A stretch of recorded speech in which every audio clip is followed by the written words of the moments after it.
chapter 3. Then Eliphaz the Temanite answered and said, If we attempt to speak with you, will you be grieved? But who can withhold himself from speaking?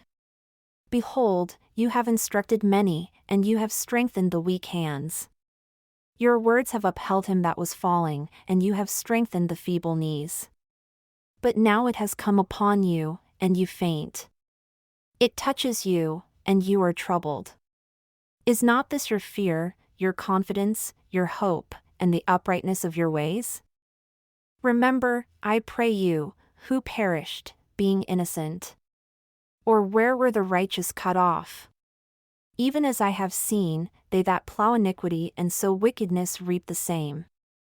By the blast of God they perish, and by the breath of his nostrils are they consumed. The roaring of the lion, and the voice of the fierce lion, and the teeth of the young lions are broken. The old lion perishes for lack of prey, and the stout lion's whelps are scattered abroad. Now a thing was secretly brought to me, and my ear received a little thereof. In thoughts from the visions of the night, when deep sleep falls on men, fear came upon me, and trembling which made all my bones to shake. Then a spirit passed before my face, the hair of my flesh stood up. It stood still, but I could not discern the form thereof. An image was before my eyes. There was silence, and I heard a voice saying, Shall mortal man be more just than God? Shall a man be more pure than his Maker? Behold, he put no trust in his servants, and his angels he charged with folly.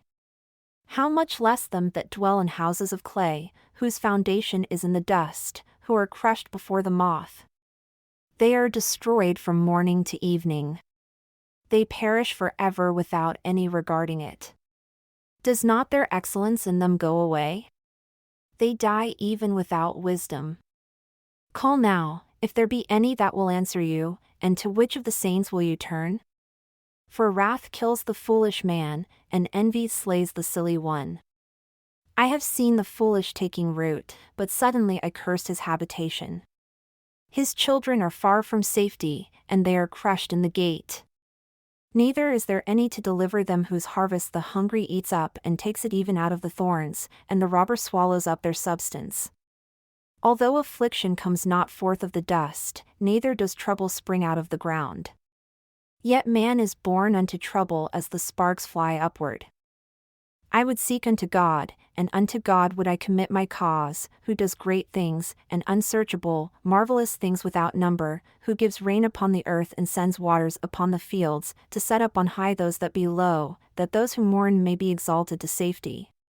He disappoints the devices of the crafty so that their hands cannot perform their enterprise. He takes the wise in their own craftiness, and the counsel of the froward is carried headlong. They meet with darkness in the daytime, and grope in the noonday as in the night. But he saves the poor from the sword, from their mouth, and from the hand of the mighty. So the poor has hope, and iniquity stops her mouth. Behold, happy is the man whom God corrects, therefore, despise not the chastening of the Almighty. For he makes sore, and binds up, he wounds, and his hands make whole. He shall deliver you in 6 troubles, yea, in 7 there shall no evil touch you. In famine he shall redeem you from death, and in war from the power of the sword. You shall be hidden from the scourge of the tongue, neither shall you be afraid of destruction when it comes. At destruction and famine you shall laugh, neither shall you be afraid of the beasts of the earth, for you shall be in league with the stones of the field, and the beasts of the field shall be at peace with you. And you shall know that your tabernacle shall be in peace, and you shall visit your habitation and shall not sin. You shall know also that your seed shall be great, and your offspring as the grass of the earth. You shall come to your grave in a full age, like a shock of grain comes in his season. Behold this, we have examined it, so it is. Hear it and know it for your good. But Job answered and said, Oh, that my grief were thoroughly weighed, and my calamity laid in the balances together, for now it would be heavier than the sand of the sea. Therefore, my words are swallowed up. For the arrows of the Almighty are within me, the poison whereof drinks up my spirit. The terrors of God do set themselves in array against me. Does the wild ass bray when he has grass? Or lows the ox over his fodder? Can that which is unsavory be eaten without salt? Or is there any taste in the white of an egg? The things that my soul refused to touch are as my sorrowful food.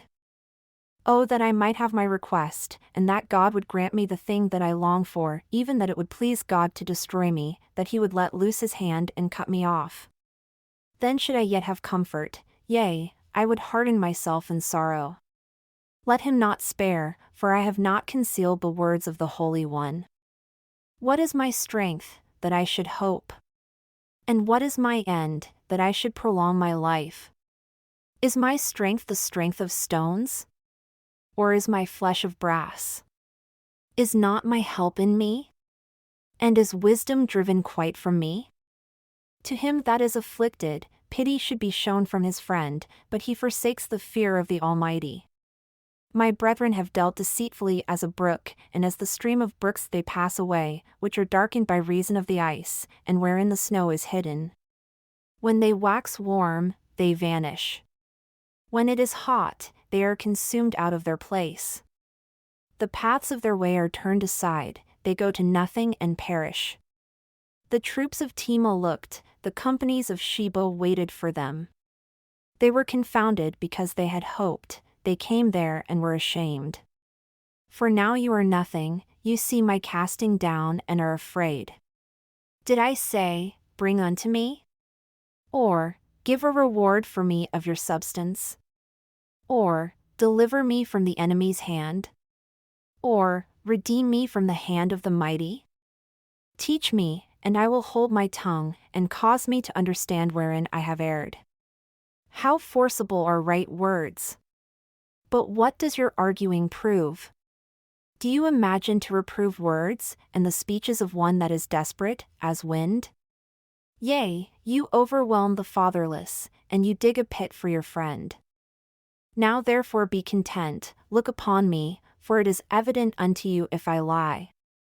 Return, I pray you, let it not be iniquity, yea, return again, my righteousness is in me. Is there iniquity in my tongue? Cannot my taste discern perverse things? Is there not an appointed time to man upon earth? Are not his days also like the days of a hired hand? As a servant earnestly desires the shadow, and as a hired hand looks for the reward of his work, so am I made to possess months of vanity, and wearisome nights are appointed to me. When I lie down, I say, when shall I arise and the night be gone? And I am full of tossings to and fro unto the dawning of the day. My flesh is clothed with worms and clods of dust. My skin has broken and become loathsome. My days are swifter than a weaver's shuttle and are spent without hope. Oh, remember that my life is wind. My eye shall no more see good. The eye of him that has seen me shall see me no more, your eyes are upon me, and I am not. As the cloud is consumed and vanishes away, so he that goes down to the grave shall come up no more. He shall return no more to his house, neither shall his place know him any more. Therefore, I will not restrain my mouth, I will speak in the anguish of my spirit, I will complain in the bitterness of my soul. Am I a sea, or a whale, that you set a watch over me? When I say, my bed shall comfort me, my couch shall ease my complaint, then you scare me with dreams and terrify me through visions, so that my soul chooses strangling and death rather than my life. I loathe it. I would not live always. Let me alone, for my days are vanity. What is man that you should magnify him? And that you should set your heart upon him? And that you should visit him every morning and try him every moment? How long will you not depart from me, nor let me alone until I swallow down my spittle? I have sinned. What shall I do unto you, O you preserver of men? Why have you set me as a mark against you so that I am a burden to myself? And why do you not pardon my transgression and take away my iniquity? For now shall I sleep in the dust, and you shall seek me in the morning, but I shall not be.